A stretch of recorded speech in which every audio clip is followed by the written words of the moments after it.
Hello नमस्कार, मैं संदीप आपका कैरियर एलिवेट के यूट्यूब चैनल में स्वागत करता हूं। जैसे कि आप सबको पता है कि हम दिल्ली सल्तनत कर रहे हैं और दिल्ली सल्तनत में सबसे पहले हमने किया स्लेव डायनेस्टी जिनके फाउंडर हैं भाई कुतुबुद्दीन ऐबक और जिनके लास्ट रूलर हैं क्यूमर्स। ऐसे ही इसके बाद हमने किया आपका खिलजी डायनेस्टी और जैसे खिलजी के फाउंडर हैं आपके जलालुद्दीन खिलजी।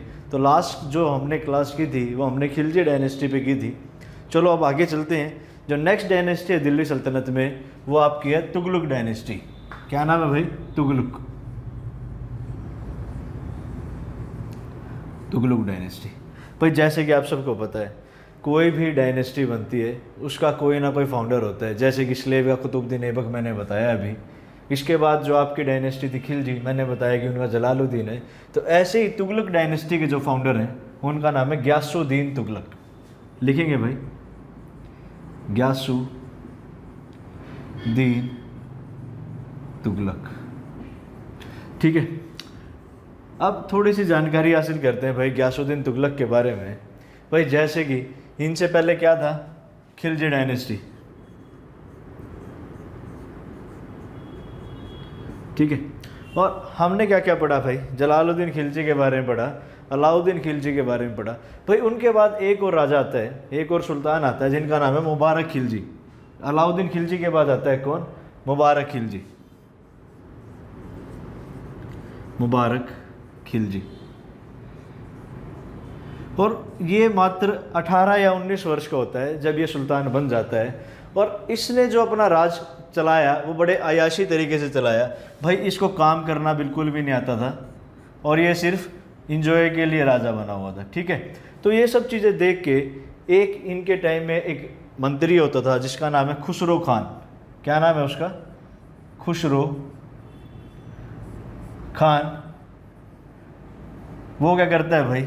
इसको हरा देता है, अल्लाह को मुबारक खिलजी को हरा देता है। कौन हरा देता है भाई?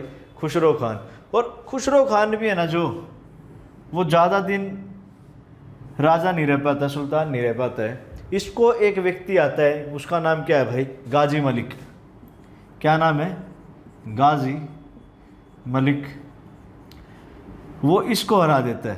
समझना भाई, मुबारक खिलजी जो लास्ट रूलर बताया गया उसको कौन हरा देता है? खुसरो खान। और खुसरो खान को कौन हरा देता है? गाजी मलिक। और कई इतिहासकार ऐसा मानते हैं भाई जो ये गाजी मलिक है यही आपके कौन है भाई? गियासुद्दीन तुगलक। समझना इस चीज़ को भाई। खिलजी के जो लास्ट रूलर हैं वह मुबारक खिलजी। मुबारक खिलजी को कौन हरा देता है? खुसरो खान। और खुसरो खान को कौन हरा देता है? गाजी मलिक। और इतिहासकार ऐसा कहते हैं भाई गियासुद्दीन तुगलक का ही नाम क्या है? गाजी मलिक। और भाई जो गियासुद्दीन तुगलक है ना, इनके बारे में इतिहासकार ज़्यादा जानते नहीं है। जैसे इनकी पुरानी लाइफ क्या थी, कि इनका जन्म कहाँ हुआ, ये कैसे पले बढ़े, इनके बारे में सिर्फ ये पता है कि भाई ये गाजी मलिक नाम का एक व्यक्ति खुसरो खान को हरा देता है और वहाँ से किस डायनेस्टी की स्थापना होती है, किस वंश की स्थापना होती है भाई? गियासुद्दीन तुगलक की स्थापना होती है। ठीक है भाई, जैसे इस टाइम के मैं इतिहासकार बता देता हूँ भाई। एक फरिश्ता हुआ था उस टाइम, एक ब्रूनी करके था, एक आपके इब्न बतूता थे। उन्होंने इसके बारे में जानकारी दे रखी है कि भाई तुगलक वंश की स्थापना कैसे होती है। ठीक है, अब गियासुद्दीन तुगलक के बारे में थोड़ी सी बातें जान लेते हैं भाई। गियासुद्दीन तुगलक भाई जब राजा बनता है, जब सुल्तान बनता है, तो जो इनका साम्राज्य है वो इतने सही तरीके से नहीं चल रहा था, क्योंकि इनसे पहले जो भी राजा आए थे वो अनस्टेबल थे, मतलब इतना अपने राज्य को स्टेबल नहीं कर सके। तो इनके टाइम में जब ये राजा बनते हैं तो किस तरीके का राज चल रहा था भाई? अनस्टेबल राज चल रहा था। ठीक है, तो ये क्या करता है? सबसे पहले जब ये राजा बनता है, जब सुल्तान बनता है, जो नोबल्स होते हैं, मैंने बताया भाई सबसे ज़्यादा किन की चलती थी इनके टाइम में? नोबल्स की। जो आज के टाइम में आप क्या कह सकते हैं भाई? इन्हें मिनिस्टर ऑफ काउंसिल कह सकते हैं। मंत्री परिषद था ये, मिनिस्टर ऑफ काउंसिल्स होते हैं जो, सबसे ज़्यादा इनकी चलती थी। तो इसने क्या किया भाई? जिन जिन लोगों ने इसकी हेल्प की खुसरो खान को हराने में, उन सबको इसने रिवॉर्ड दिया। अलाउद्दीन खिलजी की तरह नहीं किया इसने भाई। अलाउद्दीन खिलजी ने जब जलालुद्दीन खिलजी की हत्या की थी, उसने क्या किया? जितने लोगों ने उनका साथ दिया था, मतलब अलाउद्दीन खिलजी का साथ दिया था जलालुद्दीन की हराने के लिए, उसने वो सब लोगों को मरवा दिया था। बट इसने क्या किया? उन सब लोगों को रिवॉर्ड दिया जिससे नोबल्स खुश हो गए। भाई इसने मरवाया था, जो बिल्कुल इसके खास व्यक्ति थे खुसरो खान के, इन्हें उनको मरवाया भी था, बट ज़्यादातर लोगों को इसने क्या दिया भाई, रिवॉर्ड दिया, जिससे क्या हुआ, वो सब लोग खुश हो गए और इसको अपना नया सुल्तान मान लिया। एक दूसरी और छोटा सा पॉइंट ये है कि भाई ये तुर्किश था, क्या था, तुर्किश। और जो नोबल्स थे ना भाई, वो भी तुर्किश को प्रेम करते थे, मतलब प्यार करते थे। अगर मान लेते हैं कोई अफ़गान होता या इराकियन होता, कोई अदर कंट्री से कोई राजा आता या सुल्तान कोई व्यक्ति आता, तो नोबल शायद उसको स्वीकार नहीं करते, बट तुर्किश को इन्होंने बड़े अच्छे मन से स्वीकार किया। ठीक है, आगे चलेंगे भाई, गयासुद्दीन तुगलक के बारे में जानकारी और लेंगे। मैं रब कर रहा हूँ एक बार।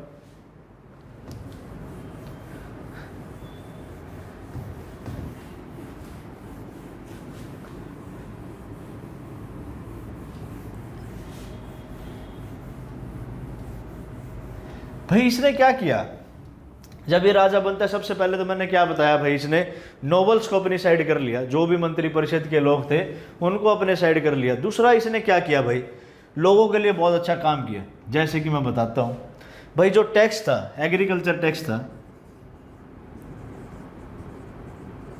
एग्रीकल्चर टैक्स था, इसने क्या किया, बड़ा ही नॉमिनल कर दिया, बड़ा ही थोड़ा सा कर दिया। वो क्या किया इसने, 1/3 या 1/5, मतलब अगर आपकी जैसे मान लेते हैं भाई, टोटल होती है, टोटल आपकी कृषि हुई 30 का 1/3 निकालेंगे भाई, तो कितना आ गया, 10। तो भाई 10 आपको टैक्स में देना होगा और आपको क्या करना होगा, 20 आप अपने पास रख सकते हो। ऐसी 1/5 है भाई। अगर टोटल मान लेते हैं 50 है, तो इसका क्या आएगा, इसका 10 टैक्स के रूप में देना होगा और 40 आप अपने पास रख सकते हो। इस तरीके से इसने क्या किया भाई, बड़े कम कर दिए। जो अलाउद्दीन खिलजी के टाइम में टैक्स रेट था, इसने घटा के क्या कर दिया, 1/3 और 1/5।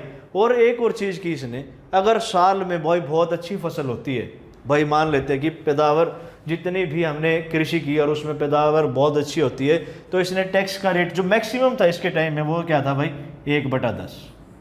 ठीक है, सबसे जो मैक्सिमम था वो क्या था, 1/10। तो आगे चलेंगे भाई, इसने क्या किया, एग्रीकल्चर टैक्स क्या कर दिया भाई, 1/3 और 1/5, और मैक्सिमम कितना हो सकता था, 1/10। और गयासुद्दीन तुगलक ने ना भाई क्या किया, एक्सपेंड करने की भी सोची। जब ये चीज़ें एक्सपेंड करने लगा, तो इसने अपना, इनका एक लड़का था भाई, जो आपने इसके बाद पढ़ेंगे हम जिनके बारे में, मोहम्मद बिन तुगलक, क्या नाम है उनका, मोहम्मद बिन तुगलक। और इन्हीं को 2 नामों से और जाना जाता है भाई। एक है उलुग खान, क्या नाम है, उलुग खान, और एक नाम है इनका भाई जोना खान। मोहम्मद बिन तुगलक को ही 2 अलग अलग नामों से भी जाना जाता था। वो क्या है, उलुग खान और जोना खान। भाई इसको एक कहाँ भेज देता है, साउथ में आक्रमण करने के लिए भेज देता है। कहाँ भेज देता है, साउथ में आक्रमण करने के लिए। ठीक है, और साउथ में भी कहाँ पे आक्रमण करते हैं भाई, ये वारंगल में। ठीक है, और वारंगल में क्या होता है भाई, वहाँ पे ना रुद्र प्रताप देव करके एक राजा होते हैं उस टाइम। कौन से होते हैं भाई, रुद्र प्रताप देव। भाई ये वही वारंगल है जहाँ पे अलाउद्दीन खिलजी हमला करता है। और भाई देखो क्या कर रहे थे, ये यहाँ से पैसा लेते थे, आता ये इनके अंडर ही था वारंगल, बट इन्होंने क्या किया भाई, पैसे देने से मना कर दिया। जो पंथली इनका सेटलमेंट था, उसके बाद क्या करता है, गयासुद्दीन तुगलक अपने लड़के को भेज देता है, कहाँ पे, वो रुद्र प्रताप देव पर आक्रमण करने के लिए। और भाई ये इनको हरा देते हैं। गयासुद्दीन तुगलक का लड़का मोहम्मद बिन तुगलक रुद्र प्रताप देव को हरा देता है और इसको बंदी बना के कहाँ ले आता है, दिल्ली में ले आता है। और कहते हैं कि भाई एंड में जब इसको बंदी बना के लाते हैं, इसकी भाई कारागार में, जेल में इसकी मृत्यु हो जाती है रुद्र प्रताप देव की। और सुनना भाई, जो वारंगल है इसका नाम ये क्या रख देते हैं, सुल्तानपुर। क्या रख देते हैं, सुल्तानपुर। और सबसे इम्पोर्टेंट पॉइंट जो भाई पेपर में आता है गयासुद्दीन तुगलक से, एक तो यही है कि तुगलक डायनेस्टी का फाउंडर कौन है, वह है भाई गयासुद्दीन तुगलक। दूसरा उनका नाम क्या है भाई, गाजी मलिक के नाम से भी उन्हें जाना जाता था। एक जो सबसे इम्पोर्टेंट पॉइंट ये आता है कि इन्होंने क्या किया भाई, नहरों का निर्माण करवाया, कैनाल का निर्माण करवाया भाई। ठीक है, इन्होंने क्या किया, नहरों का निर्माण करवाया। और ठीक है, इतिहास के ये पहले राजा थे भाई, पहले सुल्तान थे जिन्होंने नहरों का निर्माण कराया। और नहरों से क्या होता था भाई, पानी मिलता था और आपके खेतों तक डायरेक्ट पानी पहुंचाया जाता था, जिससे आपकी उपज ज़्यादा बढ़े, पैदावार ज़्यादा बढ़े। तो भाई गयासुद्दीन तुगलक ने बहुत अच्छे अच्छे काम करे, जेनरस था। पर भाई जेनरस ही किन लोगों के लिए थे, मैंने दोबारा बताया भी मुस्लिम्स के लिए थे। जैसे अलाउद्दीन खिलजी की तो एक पॉलिसी थी कि भाई हिंदुओं को इतना गरीब कर दो कि वो दोबारा उठने की ही ना सोचे, मतलब वो गुलाम ही रहे। बट इसने क्या किया, भाई आप ऐसा करो, भाई थोड़ा थोड़ा पैसा दो, बट इतना भी ना दो कि जिससे वो आपके खिलाफ षड्यंत्र रचने लगे। भाई गयासुद्दीन तुगलक ने थोड़ी सी छूट दी थी as compare to Alauddin Khilji. ऐसे ही भाई जब अलाउद्दीन खिलजी कर रहे थे, मैंने आपको बताया था कि भाई उसकी मार्केट पॉलिसी भी थी। मान लेते हैं भाई जैसे किसी ने, बड़ा कठोर था उसका टाइम, भाई किसी ने अगर 100 ग्राम कम तोल दिया वेट, तो उसके जो अधिकारी थे, जो उसके ऑफिसर थे, वो क्या करते थे भाई, उस व्यक्ति की बॉडी में से उतना मांस निकाल लेते थे। बट गयासुद्दीन तुगलक के राज में क्या था, ऐसा नहीं था। गयासुद्दीन तुगलक ने क्या कहा, भाई आप ये सब चीज़ें ना करो, बट इसने जो ऑफिसर अपॉइंट करे वो बड़े ऑनेस्ट थे, ईमानदार ऑफिसर थे, वो पूरा देख रेख करते थे, छोटी मोटी घटनाएं पे माफ़ भी कर देते थे। बट कोई ज़्यादा बड़ा मतलब गलत काम करता था, उसको ये क्या करते थे, सजा भी देते थे। तो ये सब बातें किसकी थी भाई, गयासुद्दीन तुगलक की। अब आगे चलते हैं भाई। इब्न बतूता एक व्यक्ति है भाई जो मोरक्को से है। क्वेश्चन आता है इब्न बतूता कहाँ से आया था, इब्न बतूता, और ये कहाँ से है भाई, मोरक्को से। ठीक है, ये अपनी एक किताब है उसमें लिखते हैं कि भाई मोहम्मद बिन तुगलक अपने फादर गयासुद्दीन तुगलक से बिल्कुल भी प्रेम नहीं करता था, उसको मारने की वंशा रखता था। और ऐसा ही है, एंड में ऐसा होता है भाई, गयासुद्दीन तुगलक की हत्या कैसे करता है भाई मोहम्मद बिन तुगलक, मतलब ये जोना खान, उलग खान जिनके बारे में हम बात कर रहे हैं, ये क्या करता है, एक लकड़ी का एक भाई घर बनवाता है, बहुत बड़ा लकड़ी का, ठीक है। और उस लकड़ी का घर पे एक बात ये थी कि इस पे अगर थोड़ा सा भी वेट आ जाएगा तो ये गिर जाएगा भाई, समझना भाई, ये घर है लकड़ी का, उसके ऊपर हल्का सा भी वेट आएगा तो वो गिर जाएगा। तो जब गयासुद्दीन तुगलक अपने हाथी के साथ इसके अंदर एंटर करता है तो ये सारा का सारा उसी के ऊपर गिर जाता है, और इसी के अंदर दब के गयासुद्दीन तुगलक की क्या हो जाती है भाई, मृत्यु हो जाती है। ठीक है, तो समझना, इसने भाई देखना गयासुद्दीन तुगलक ने बहुत काम किए, बट इसी के पुत्र ने क्या किया, इसकी हत्या करा दी। तो लिखेंगे भाई मोहम्मद बिन तुगलक जो इसका पुत्र है वो ही गयासुद्दीन तुगलक की हत्या कर देता है। ठीक है, इसके बाद हेडिंग लगाएंगे भाई मोहम्मद बिन तुगलक।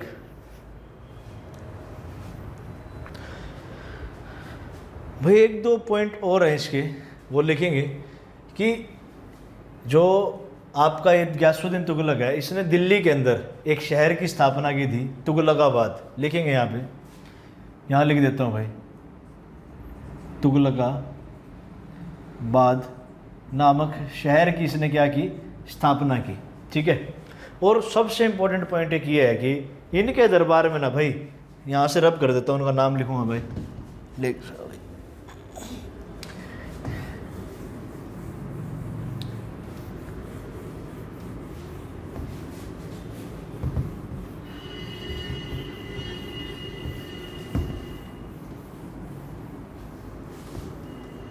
इनके देखो, एक तो इसने क्या की, दिल्ली के अंदर क्या किया, तुगलकाबाद नामक शहर की स्थापना की। ठीक है, यहाँ पे इसने क्या की, स्थापना की। और कहते हैं कि भाई गयासुद्दीन तुगलक के ही दरबार में एक संत हुआ करते थे भाई, निजामुद्दीन औलिया। क्या नाम है उनका, निजामुद्दीन औलिया। ये संत थे भाई, और जो दिल्ली गया है भाई, वहाँ पे एक नई भी उसे पता होना चाहिए, दिल्ली में एक रेलवे स्टेशन है जो इन्हीं संत के नाम पे है, निजामुद्दीन रेलवे स्टेशन है। ठीक है, और ये किन के दरबार में थे भाई, गयासुद्दीन तुगलक के दरबार में थे। और देखो मैंने बताया कि इसकी हत्या हो जाती है भाई, वो लकड़ी का घर है इनके ऊपर गिर जाता है, और इनका मकबरा भी कहाँ पे बनाया गया है, तुगलकाबाद में। तो इनका मकबरा भी कहाँ पे है, तुगलकाबाद में। अब नेक्स्ट जो भाई इनके बाद जो सुल्तान बनता है वो बनते हैं आपके मोहम्मद बिन तुगलक। तो उनके नाम से हेडिंग लगाएंगे मोहम्मद बिन तुगलक।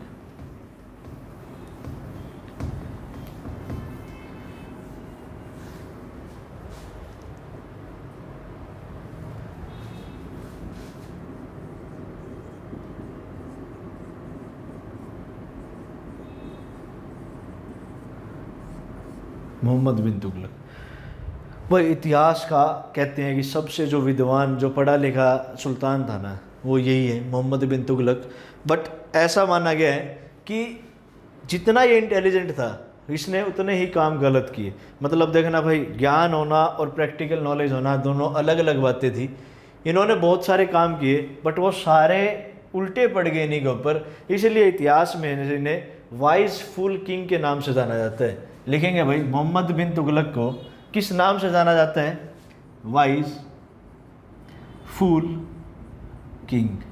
बताऊंगा भाई मैं कि इन्हें वाइज फूल किंग क्यों बोला जाता है। और एक और नाम से जाना जाता है इन्हें मैड किंग के नाम से भी इन्हें जाना जाता है भाई। किस नाम से जाना जाता है? मैड किंग से भी। इनके दो और नाम हैं जो मैंने पहले बताए थे। कौन कौन से भाई बोलोगे? एक है उलुग खान और एक और नाम है इनका, वो क्या था भाई? जोना खान। भाई अब मोहम्मद बिन तुगलक के बारे में चर्चा करते हैं कि भाई मैंने बताया कि इसने भाई क्या किया, अपने फादर की हत्या कर दी है। और ये वाइज फूल किंग क्यों है, मैड किंग क्यों कहते थे? कि भाई मैं बता रहा हूँ अरबी की लैंग्वेज और पर्शियन लैंग्वेज का ये बहुत बड़ा विद्वान था। लिखेंगे इसको किस किस लैंग्वेज की नॉलेज थी। तो भाई इन्हें अरेबियन और पर्शियन, भाई दोनों लैंग्वेज में क्या था ये विद्वान था। इनके अलावा इसके अलावा भी भाई मैथमेटिक्स, एस्ट्रोलॉजी, इन सब में भी भाई ये निपुण था। और एक कहते हैं कि भाई बहुत अच्छा ये क्या था, सैन्य विशेषज्ञ भी था भाई। कमांडर बहुत एफिशिएंट था, एफिशिएंट कमांडर था बड़ा ये।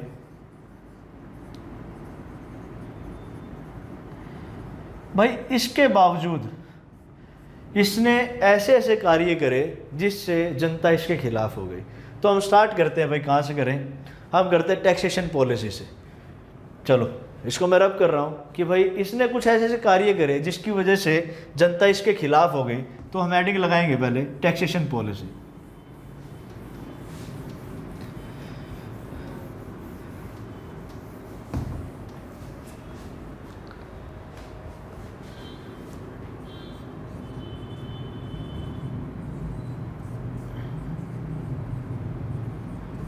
देखो भाई इसके फादर ने क्या कर रखा था भाई, टैक्स का रेट क्या था? 1/3 हो सकता है, 1/5 हो सकता है, और मैक्सिमम कितना हो सकता है?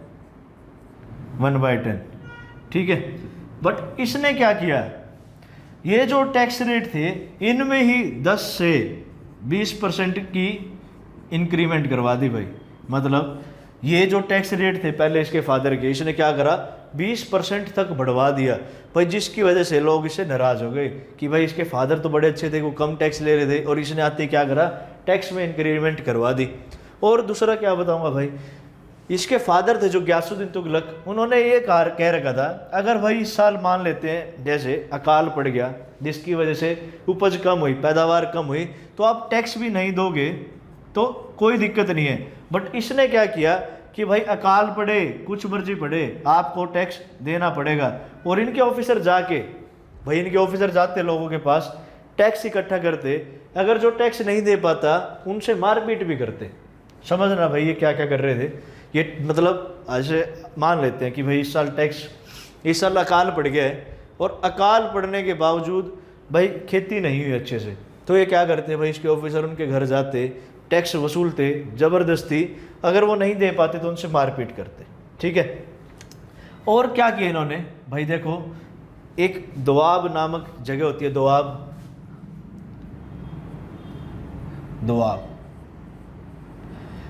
का मतलब होता है भाई जहाँ पे दो नदियों के बीच का जगह होती है उसे क्या कहते हैं दोआब। जैसे गंगा यमुना का जहाँ पे क्षेत्र है उसे दोआब कहते हैं, जहाँ पे भाई उनके बीच की जो जगह है वो बड़ी फर्टाइल होती है।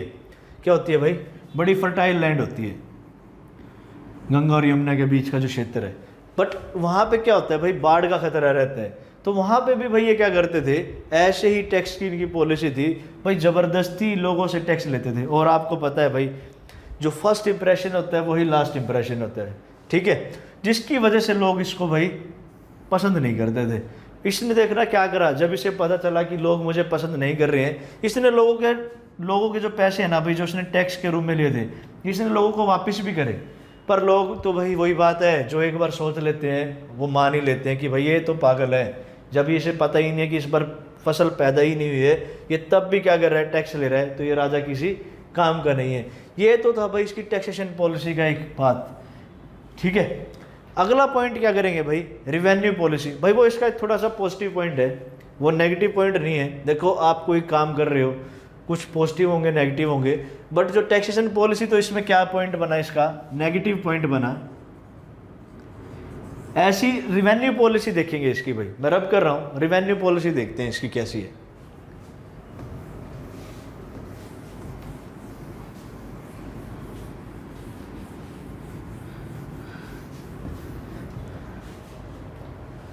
भाई मोहम्मद बिन तुगलक की रिवेन्यू पॉलिसी,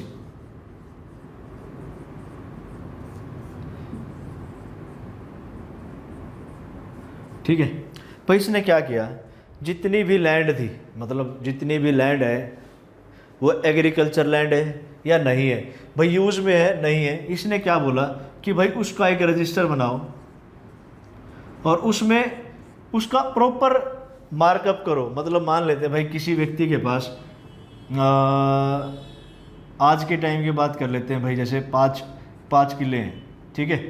तो इसने क्या किया, उस व्यक्ति का नाम लिखवाया, उसके आगे उसकी ज़मीन बनवाई, मतलब उसका एरिया कितना है, पूरा तरीके से भाई इसने एक रजिस्टर तैयार करवा लिया। और ये भी तैयार करवा लिया कि कितनी लैंड पर एग्रीकल्चर नहीं हो रही है, ठीक है। तो मतलब जो इसकी रिवेन्यू पॉलिसी है वो बड़ी अच्छी थी। इसने एक प्रॉपर पूरा एक बायोडाटा तैयार करवाया कि कहाँ पे खेती हो रही है, कहाँ पर खेती नहीं हो रही है, ठीक है। इसके बाद इसने एक गलती क्या की, इसके बाद बात करेंगे भाई। इसने ये सारी चीज़ें तो करवा ली कि भाई मेरी रिवेन्यू पॉलिसी के बारे में इसने करवा लिया कि भाई आप रजिस्टर बना लो, ये करा लो। इसने क्या गड़बड़ करी जिसलिए इसको पागल राजा कहा गया। इसने क्या करा भाई, जितनी भी लैंड थी अनकल्टिवेटेड लैंड, भाई जहाँ पर खेती नहीं होती उसे कहते हैं अनकल्टिवेटेड लैंड, वो सारी मार्क करी। जैसे कि रजिस्टर में आया भाई इतने एरिया पे हम लैंड पे हम खेती नहीं कर रहे हैं, तो उस लैंड को क्या किया, इसने बोला कि हम वहाँ पे खेती करेंगे, ठीक है। भाई वो तो अच्छा स्टेप है कि आप जहाँ पे नहीं है, ज़्यादा पैदावार होगी तो और ज़्यादा पैसा मिलेगा। बट समझना इसने क्या किया, जो अनकल्टिवेटेड लैंड थी ना, वहाँ पर इसने कहते हैं भाई 70 लाख रुपए के करीब पैसा लगा दिया। क्या लगा दिया इसने, 70 लाख रुपए के करीब। और ये किसके अंदर था, इसने एक वो बनाया भाई, जहाँ पे इतना पैसा इसने इन्वेस्ट किया, वो करा इसने दीवान ए कोही नाम का एक इसने क्या बनाया, डिपार्टमेंट बनाया, जो किसकी देखभाल करेगा, इन सब चीज़ों की, एग्रीकल्चर से रिलेटेड की। भाई आज के टाइम में भी 70 लाख बहुत बड़ी अमाउंट है। इसने तो 1300 समथिंग की बात हम कर रहे हैं, जब तुगलक वंश चल रहा है, वहाँ पे इसने 70 लाख इन्वेस्ट कर दिए, कहाँ पे, अनकल्टिवेटेड लैंड पे। तो समझना उसके बाद क्या हुआ भाई, इसने कुछ ऑफिसर को अपॉइंट करे और उनको भी ना भाई एग्रीकल्चर की नॉलेज नहीं थी। इनको क्या नहीं थी भाई, एग्रीकल्चर की नॉलेज नहीं थी बिल्कुल भी। तो जहाँ पे भी इन्होंने खेती स्टार्ट करवाई वो भाई फर्टाइल लैंड नहीं थी, अनफर्टाइल लैंड थी। समझना वहाँ पे क्या हुआ, इन्होंने ना ये जो पॉलिसी बनाई दीवान है कोही के अंतर्गत, ये जो 70 लाख रुपए थे ये बिल्कुल वेस्ट कर दिए। तो भाई देखो पहले तो यही है, कितने पैसा इन्होंने लगा दिया और वहाँ से इन्हें बेनिफिट नहीं निकला। इसी वजह से लोग और खिलाफ हो गए, भाई ज़बरदस्ती हमसे खेती करवा रहे और यहाँ पे रिजल्ट भी नहीं आ रहे कोई। इससे पहले बताया टैक्स इंक्रीज करा दिए। सबसे जो इम्पोर्टेंट फैक्टर है जिसकी वजह से इसे पागल राजा कहा गया है, अब लिखेंगे वो, अब हेडिंग लगाएंगे transfer of capital. Transfer of capital. भाई ने क्या सोचा भाई, बताता हूँ अभी इसके बारे में। भाई इसके पास ना ऐसे लेटर आते रहते थे जैसे भाई राजा के पास अपने मन की बात रखते हैं, तो इन भाई वहाँ की प्रजा भी मन की बात रख रही थी अपनी। और क्या कह रहे थे भाई कि भाई जैसे राज्य था इनका भाई नॉर्थ से लेके साउथ तक फैला हुआ था सारी जगह, ठीक है। तो इनकी कैपिटल कहाँ थी? दिल्ली में। पहले हेडिंग लगा लेते हैं हम यहाँ पे, ट्रांसफ़र ऑफ कैपिटल, ठीक है। दिल्ली में थी इनकी कैपिटल, और इसने कहाँ पे शिफ्ट करा दी भाई? दौलताबाद में। कहाँ शिफ्ट करा दी? दौलताबाद में। और दिल्ली से ना भाई ये 15,000 किलोमीटर दूर है। कितना दूर है? 15,000 किलोमीटर। और ये दौलताबाद वही है भाई जो अलाउद्दीन खिलजी ने जहाँ पर अटैक किया था, जिसे उस टाइम क्या कहते थे? देवगिरी। तो देवगिरी का ही नाम बदल के क्या रखा हुआ था? दौलताबाद। भाई दिल्ली से दौलताबाद कितनी दूर है? 15,000 किलोमीटर। अब भाई साउथ से इसके पास लेटर आते कि भाई हमारे यहाँ पे समस्या है, आप यहाँ पे अपनी कैपिटल शिफ्ट कर लो। तो ये भी भाई साहब क्या करते हैं, देखना इनकी, ये इन्होंने क्या मजाक किया जनता के साथ। ये अपनी कैपिटल दिल्ली से उठा के कहाँ ले गए? दौलताबाद। कितनी दूर है भाई? 15,000 किलोमीटर। भाई आप अगर जा रहे हो तो अपना राजपाट और मंत्री परिषद उठा के ले जाओ। पर इस ज्ञानी व्यक्ति ने क्या किया? अपनी सारी जनता, भाई जितने भी लोग थे, सबको बोलता है कि भाई सारे के सारे कहाँ चलोगे तुम मेरे साथ? दौलताबाद। और भाई आपको पता ही है पहले कोई ये रेलगाड़ी हवाई जहाज तो थे नहीं, प्लेन और ये सब चीज़ों की फैसिलिटी तो नहीं थी। भाई कैसे चलते थे? पैदल पैदल चलते थे रोड्स पे, ठीक है। बाय रोड इन्होंने ट्रैवल करना था 15,000 किलोमीटर। अब समझना क्या हुआ भाई, 15,000 किलोमीटर की जो ये डिस्टेंस है, पैदल पैदल लोग ट्रैवल कर रहे हैं। और उसके अंदर इसने क्या किया भाई, ये इतना ज्ञानी है, इसने क्या किया? जो अपंग थे, अपाहिज थे, डिसेबल्ड पर्सन थे जो, उनको क्या किया भाई? घोड़े के पीछे बंधवा दिया और उनको घसीटते हुए ले गए जब तक वो मर नहीं जाते। ऐसे इसने क्या किया भाई? जो अंधे लोग थे उनको भी मरवा दिया ऐसे। तो कितने लोग तो रास्ते में ही मर गए होंगे। अब समझना भाई, अब नॉर्थ में दिल्ली में था तो साउथ में समस्या आ रही थी लोगों को, अब ये साउथ में शिफ्ट हो गए। अब नॉर्थ से भाई शुरू से ऐसे मैं बता रहा हूं कि मंगोल्स का अटैक होता रहता था भाई। मंगोल्स का अटैक तो खिलजी के टाइम से ही चल रहा है, स्टार्टिंग से ही चल रहा है। तो अब मंगोल्स नॉर्थ में परेशान कर रहे हैं। तो 5 साल ही रहा भाई ये। कुछ टाइम के बाद 4-5 साल के बाद क्या होता है भाई, दोबारा दौलताबाद से अपनी कैपिटल क्या कर देते हैं? दिल्ली शिफ्ट कर देता है भाई। फिर क्या किया है? फिर दोबारा क्या करना है? दोबारा पैदल। देखो भाई इसने क्या किया भाई, पहले दिल्ली से दौलताबाद पैदल पैदल ले गया सारी जनता को, फिर दौलताबाद से कहाँ ले गया? दिल्ली ले गया पैदल पैदल। समझना भाई इसने क्या ये काम किया मोहम्मद बिन तुगलक ने। भाई कैपिटल का ट्रांसफ़र करना इतना आसान नहीं था। अगर करना भी था इसने तो क्या करना था? अपना मंत्री परिषद और खुद चला जाता, जनता को वहीं रहने देता। बट इसने जनता को ले जाके बड़ा पंगा कर लिया, ठीक है। आगे चलेंगे भाई इसके बाद, किसको और किसकी वजह से पागल राजा कहा जाता है। देखो इसकी मंशा अच्छी थी हमेशा, जो भी इसने सोचा अच्छा सोचा, पर ये कभी ग्राउंड लेवल पे उस चीज़ को मतलब फुलफिल नहीं कर पाया, ठीक है। इसकी इच्छाएं गलत नहीं थी, सारे इतिहासकार यही कहते हैं कि इसकी जो सोच थी बड़ी अच्छी थी, बट उसके जो रिजल्ट निकले वो इसके पक्ष में नहीं आए। नेक्स्ट लिखेंगे भाई इसके बाद, खुरासन एक्सपेंडिशन। मतलब भाई एक डायनेस्टी थी खुरासन, वहाँ पे ये अटैक करवाता है। और जो खुरासन है ना भाई, ये खुरासन ये कहाँ की डायनेस्टी है? इराक की। इसके बारे में भी एक स्टोरी है भाई, जिसकी वजह से इसको पागल घोषित कर दिया गया था। क्या है भाई इसमें? ये भाई कहाँ की डायनेस्टी है? इराक की। भाई इसने बोला कि हमारा जो राज्य है वो इंडिया तक सीमित नहीं रखेंगे, हम क्या करेंगे, इसको बाहर भी फैलाएंगे। तो इसने क्या किया भाई, इराक पर अटैक करने की सोची। खुरासन डायनेस्टी थी उस टाइम, और पर्शियन किंग की हेल्प ली इसने, पर्शियन किंग की। और क्या किया, कुछ पैसे तो इसने इसको दे दिए, और 1 साल की पूरी तनख्वाह इसने अपनी आर्मी को दे दी भाई। समझना भाई, आर्मी को एडवांस सैलरी दे दी इसने। कितने साल की? 1 ईयर्स की। और कहते हैं कि भाई देखो 70 लाख तो इसने एग्रीकल्चर वाले में खराब करे। 70 लाख तो इसने कहाँ खराब करे? एग्रीकल्चर वाले पर्पस में खराब करे, और कहते हैं कि भाई 3 लाख रुपए के करीब, 3 लाख रुपए के करीब इसने कहाँ खराब करे, इस वाले केस में।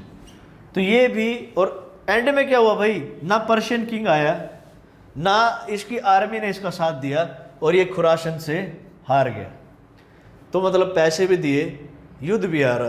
तो इसकी एक वजह ये भी है कि इसको क्या कहा जाता है भाई, वाइस फूल किंग, और क्या कहा जाता है भाई, मैड किंग। ये रीजन भी है भाई, इनकी वजह से इसको क्या कहा जाता है, मैड किंग। और एक सबसे इंपॉर्टेंट रीजन है, ट्रांसफर ऑफ कैपिटल के बाद इसने क्या किया भाई, जो सिक्के चल रहे थे पहले मैंने बताया भाई, टका और जितल चल रहे थे, सिल्वर और किसके कॉइन चल रहे थे भाई, सिल्वर के और गोल्ड के। आपके जो कॉइन नहीं चल रहे थे भाई, सिल्वर और गोल्ड के। इसने क्या किया, एक नया कॉइन चलाया भाई। क्या कॉइन चलाया इसने, चलाया ब्रोंज। और ब्रोंज की जो इसने वैल्यू रखी, वो रखी सिल्वर के बराबर। अब देखना भाई क्या होगा, इसने नया सिक्का तो चला दिया जो किसकी वैल्यू के बराबर है, सिल्वर के बराबर है। अब लोगों ने क्या किया, जनता ने क्या किया, अपने घर में ही बैठ के क्या करने लगे, ब्रोंज के सिक्के बनाने लगे। और कहते हैं कि भाई इतने ज़्यादा नकली सिक्के मार्केट में आ गए थे कि इसको ये रिकवर ही नहीं कर पाया कभी। देखो इसने बहुत अच्छा था भाई, ब्रोंज के सिक्के इसने चला दिए, ठीक है, बट इसको ये नहीं पता था कि ब्रोंज इजीली अवेलेबल है। लोगों ने अपने घर में ही ब्रोंज के सिक्के इतने बना लिए कि मार्केट के अंदर क्या हुआ भाई, इतनी नकली करेंसी आ गई जिसकी वजह से इनको बहुत सारा नुकसान हुआ। तो ये कुछ पॉइंट थे इसके, जिसकी वजह से इसको भाई क्या कहा जाता है, वाइस फूल किंग कहा जाता है, या पागल राजा, मैड किंग कहा जाता है। भाई समझना इन चीज़ों को कि भाई इसने इतने सारे काम करे और वो सारे के सारे क्या हो गए, गलत हो गए। इसीलिए कहते हैं कि भाई ज्ञान होना अलग बात है, बट उसको प्रैक्टिकल इम्प्लीमेंट करना वो अलग बात है। और एंड में क्या होता है, ये सिंध पे अटैक कर रहा होता है भाई, एक सिंध में राज्य है, वहाँ पे जा रहा होता है, ठीक है। तागी स्लेव ट्राइब थी भाई एक, जिसके ऊपर ये अटैक करता है, तागी स्लेव ट्राइब, वहाँ पे अटैक करता है। और रास्ते में क्या होती है, इसकी मृत्यु हो जाती है भाई, क्या हो जाती है, इसकी डेथ हो जाती है, ठीक है। इस तरीके से भाई मोहम्मद बिन तुगलक का अंत होता है। और इनके बाद जो राजा भाई, मोहम्मद बिन तुगलक के बाद जो सुल्तान आते हैं उनका नाम है फिरोज शाह तुगलक। फिरोज शाह तुगलक। तो हम अब फिरोज शाह तुगलक के बारे में जानेंगे, इन्होंने क्या क्या किया, ठीक है। अब ये मैंने सारा बता दिया है आपको, इनको क्या कहा जाता है, इन्होंने क्या क्या काम किए। तो हम नेक्स्ट हेडिंग लगाएंगे भाई, फिरोज शाह तुगलक।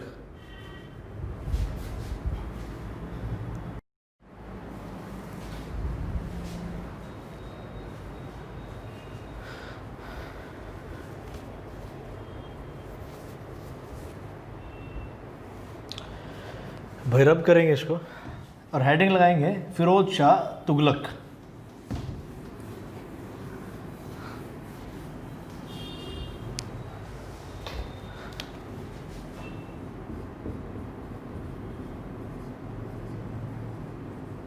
फिरोज शाह तुगलक, फिरोज शाह तुगलक, ठीक है भाई। जो फिरोज शाह तुगलक है ना, ये जो इससे पहले सुल्तान थे मोहम्मद बिन तुगलक, इनके कज़न है भाई, ठीक है। तो ये उसका क्या था, कज़न था, ठीक है। और उसकी मृत्यु के बाद जो नया सुल्तान बनता है वो कौन है, फिरोज शाह तुगलक। और ये जो फिरोज शाह तुगलक है ना भाई, जो इनकी मदर है वो हिंदू थी, इनकी जो मदर है वो क्या थी भाई, हिंदू। और इन्होंने बहुत सारे काम करे। तो क्वेश्चन है कि भाई ये कि इतिहास में सबसे ज़्यादा नहरों का निर्माण करने वाला शासक कौन है, तो उनका नाम है भाई फिरोज शाह तुगलक। नहरों का सबसे ज़्यादा निर्माण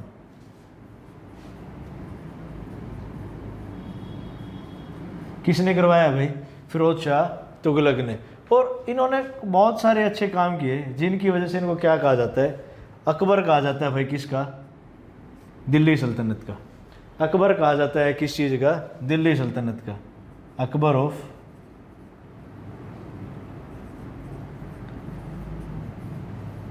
दिल्ली सल्तनत। ठीक है, और बात करेंगे भाई इनके बारे में। फिरोज शाह तुगलक मैंने बताया भाई है, किनका भाई है, मोहम्मद बिन तुगलक का। इनकी मदर हिंदू थी। इन्होंने नहरों का सबसे ज़्यादा निर्माण किया और इन्हें क्या कहा जाता है, अकबर ऑफ दिल्ली सल्तनत। ठीक है, और इन्होंने ना भाई फिरोज शाह तुगलक ने 6 शहरों का निर्माण करा है। कितने सिटी बनाई है इसने भाई, 6 सिटी बनाई है। कौन कौन सी, हरियाणा के पॉइंट ऑफ व्यू से भी बड़ा इंपॉर्टेंट है। और जो लोग भाई हरियाणा की तैयारी कर रहे हैं, वो शुभम सर पढ़ा रहे हैं हरियाणा जी के हमारे यूट्यूब चैनल पे, तो उनको ज़रूर देखें भाई। ठीक है, तो एचएसएससी के पॉइंट ऑफ व्यू से भी क्वेश्चन आता है कि जो फिरोज शाह तुगलक है भाई, इन्होंने कौन कौन से शहर बसाए हैं। तो एक हिसार बसाया भाई इन्होंने, फतेहाबाद बसाया है इन्होंने, फतेहाबाद, फिरोज शाह कोटला,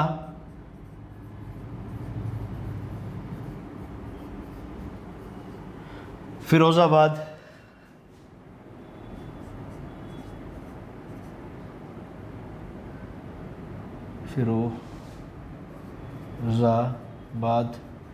जौनपुर। ये कुछ शहर हैं भाई जो इन्होंने बसाए हैं। कौन कौन से, हिसार, फतेहाबाद, फिरोज शाह कोटला, फिरोजाबाद, जौनपुर। और जो आपका भाई ये फिरोजाबाद है ना, जो फिरोजाबाद है, और ये क्या है आपका, ग्लास सिटी के नाम से भी जाना जाता है। कौन सी सिटी के नाम से जाना जाता है, ग्लास सिटी।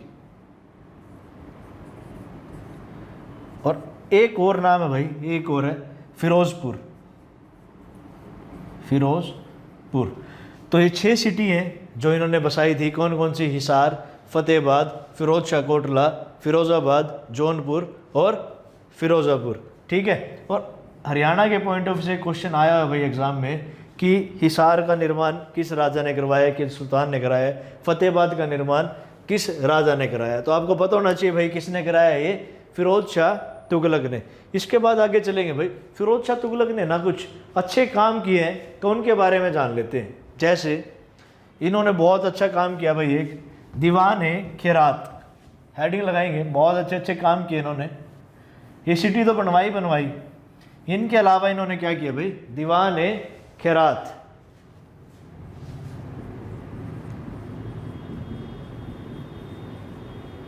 इसके अंदर क्या था भाई, ये इसके अंदर क्या था, जो गरीब लड़कियां होती थी उनकी ये शादी कराते थे इसके अंदर।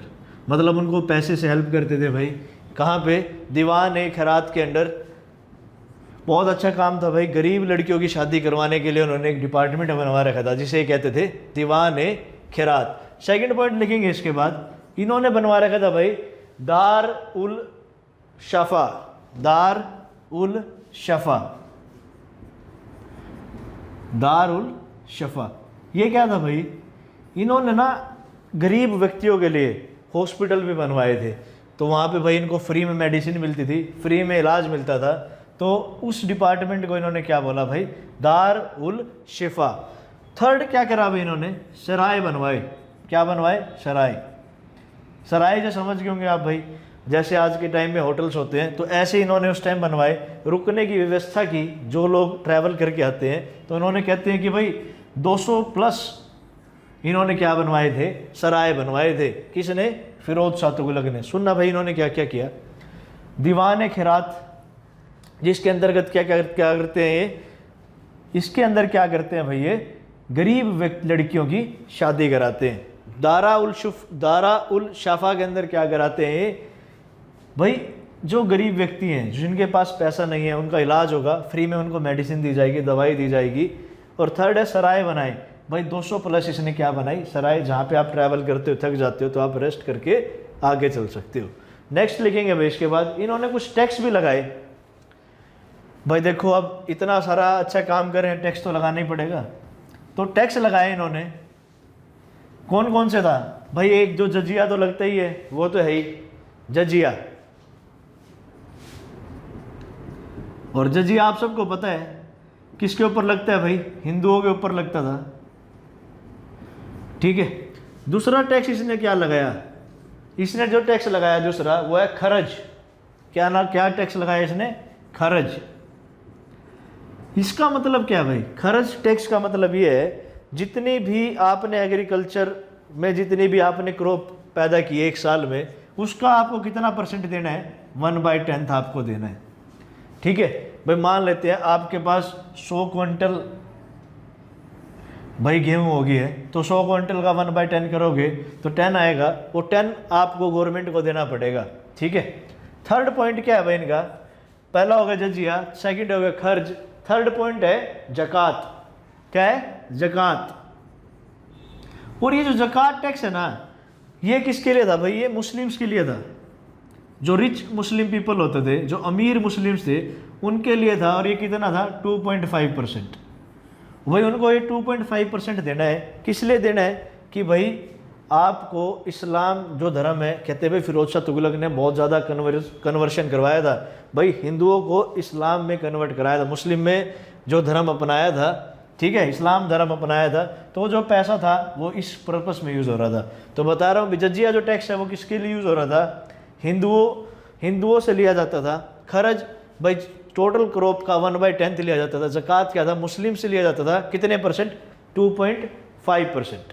ठीक है, इसके बाद लिखेंगे भाई जो कुतुब मीनार है, कुतुब मीनार की कहते हैं भाई 4th और 5th जो मंजिल है, जो 4th और 5th बिल्डिंग मतलब फ्लोर है, वो किसने बनाए हैं, फिरोज शाह तुगलक ने। कुतुब मीनार के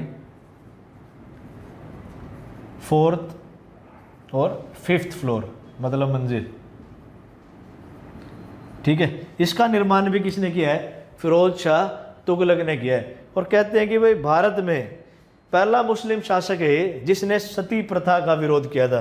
कौन सी प्रथा का विरोध किया था भाई, सती प्रथा का।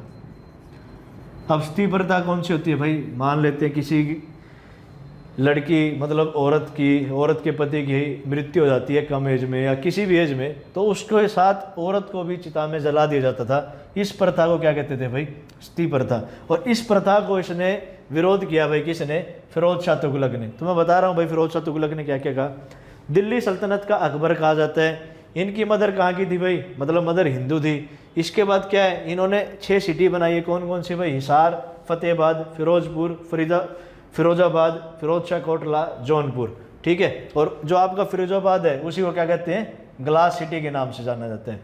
फिर उन्होंने क्या किया, 3 डिपार्टमेंट बनाए बड़े अच्छे। कौन कौन से भाई, एक तो कहा दीवान खैरात। दीवान खैरात में क्या होता है भाई, गरीब लड़कियों की शादी कराते थे। फिर क्या थे, दारा उल शफा।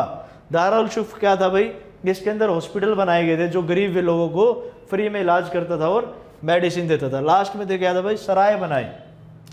और फिर ये टैक्स थे भाई, जजिया किस पे लगा, हिंदू पे, मतलब हिंदुओं के लिए था। खर्च किसके लिए था भाई, 1/10 था टोटल क्रॉप के ऊपर। जकात क्या भाई, मुस्लिम जो पॉपुलेशन थी, जो रिच पॉपुलेशन थी, इसको 2.5% था। इसके अलावा भी टैक्स थे भाई, इन्होंने गार्डन टैक्स भी लगाया था। सुन लेना भाई, लिखने की नीड नहीं है, गार्डन टैक्स लगाया था भाई। इन्होंने 1200 के करीब क्या बनाए थे, गार्डन बनाए थे। और उसके अंदर जैसे फल फ्रूट लगते थे, उसको बेच के भी रेवेन्यू प्राप्त कर रहे थे। ठीक है, एग्रीकल्चर टैक्स भी लगाया इन्होंने। तो फिरोज शाह तुगलक के बारे में ये सब बातें हैं। और एंड में क्या होता है भाई, ये 80 साल का हो जाता है, 80 वर्ष की आयु में इसकी मृत्यु हो जाती है। 80 साल की आयु में इसकी क्या हो जाती है, मृत्यु हो जाती है। और एंड में ये कहते हैं कि भाई ये अपना ना मेंटल स्टेबिलिटी खो देता है, मतलब पागल हो जाता है, जिसकी वजह से इसकी आखिरी में मृत्यु हो जाती है। ठीक है, अब तुगलक डायनेस्टी चल रही है भाई। इनसे पहले हमने करा, सबसे पहले करा भाई हमने, जिन्होंने तुगलक वंश को स्टार्ट किया था भाई वो है गयासुद्दीन तुगलक। फिर उसके बाद हमने पढ़ा उनके लड़के के बारे में, मोहम्मद बिन तुगलक। ये मोहम्मद बिन तुगलक के भाई हैं फिरोज शाह तुगलक। अब इनकी मृत्यु हो जाती है, तो लास्ट में इनके बाद आते हैं नसरुद्दीन शाह तुगलक। भाई इनका इतना इंपॉर्टेंस नहीं है, सुनना बस इस चीज़ को। जो नसरुद्दीन शाह तुगलक है, उस टाइम तैमूर का आक्रमण हो जाता है। तैमूर वो नहीं है भाई, करीना कपूर के लड़के वाला तैमूर नहीं है, दूसरा तैमूर था। और उन्होंने आक्रमण किया भारत के ऊपर, और वो भाई बहुत सर्वनाश करता है। और वो जो नसरुद्दीन शाह अपनी गद्दी छोड़कर भाग जाता है। और इसी के टाइम पे एक गवर्नर होते हैं भाई, इनके टाइम में एक गवर्नर होते हैं मुल्तान के। कहाँ के गवर्नर होते हैं? मुल्तान के। उनका नाम है भाई खिज्जर खान। क्या नाम है? खिज्जर खान। और ये सब प्रोसेस जब हो रहा था, तैमूर का आक्रमण होता है भाई। तैमूर भारत में रहने के लिए नहीं आया था, तैमूर सिर्फ आक्रमण करके लूट के ले गया था। और नसरुद्दीन शाह भी भाग जाता है। नसरुद्दीन शाह दोबारा आता है भाई। उसके बाद खिज्जर खान और जो वहाँ के नोबल्स होते हैं वो उसको भगा देते हैं। और जो नेक्स्ट जो डायनेस्टी आती है भाई तुगलक के बाद, वो खिज्जर खान की डायनेस्टी आती है। और खिज्जर खान के आने से इसके बाद जो डायनेस्टी चलती है वो आपकी सैयद। तो नेक्स्ट क्लास में हम जो क्लास के बारे में हम चर्चा करेंगे वो होगी भाई सैयद डायनेस्टी। तो आज के लिए थैंक यू, गुड लक। और आप सब लोग भाई घर में रहें। कोरोना की, जैसे अभी करनाल की बात बता रहा हूँ भाई, बहुत ज़्यादा केसेस आ रहे हैं, तो घर में रहें, स्वस्थ रहें। Thank you.